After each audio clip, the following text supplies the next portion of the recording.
Tesco is to face another investigation, this time into its relations with suppliers, amid concerns it breached the Groceries Supply Code of Practice.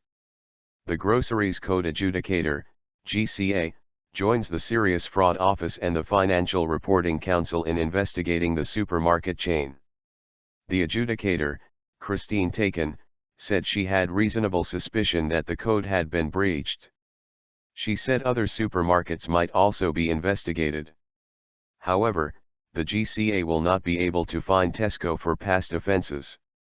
In a statement, Business Secretary Vince Cable said, "Last week I secured the final agreement in government to proceed with legislation to enable the regulator to impose hefty fines for those supermarkets found guilty of mistreating suppliers. These penalties on large retailers could total up to 1% of their annual UK turnover." But Ms. Tacon told the BBC that despite this legislation, she could not force Tesco to pay a penalty, because the offences would have been committed before she was given the power to impose fines. The GCA will look into Tesco's profits and delays in payments to suppliers, and the investigation is expected to take up to 9 months. Mr. Cable said, "This is an historic day for the Groceries Code Adjudicator and shows we have created a regulator that has real teeth. I have also agreed an increase of almost 40% in the adjudicator's funding for the coming year, so that it can carry out more of its important work. Now that a formal investigation has been launched, I would encourage anyone with any evidence of wrongdoing to come forward and to be confident of being able to do so confidentially, as their anonymity will be protected by law." Ms. Tacon said, "This is the first investigation I have launched and it is a significant step for the GCA.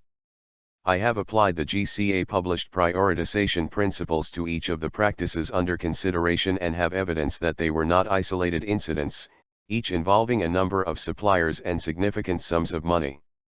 A Tesco spokesperson said, "We have worked closely with the Office of the Adjudicator since its creation to put in place strong compliance processes.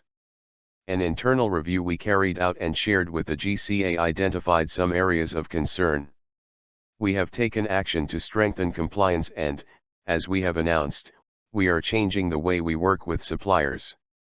Clive Black, an analyst at Shore Capital Stockbrokers, told the BBC that the GCA investigation feels very much like self-justification by an organization that has talked much but not actually done anything of note in practical terms to our minds. Chris Brooke-Carter, editor-in-chief at Retail Week said, "This is not great news in terms of Tesco's reputation, but that reputation took such a dent last year." He added, "I'm not sure that even if they are found guilty it is going to put them in much worse a position at the moment."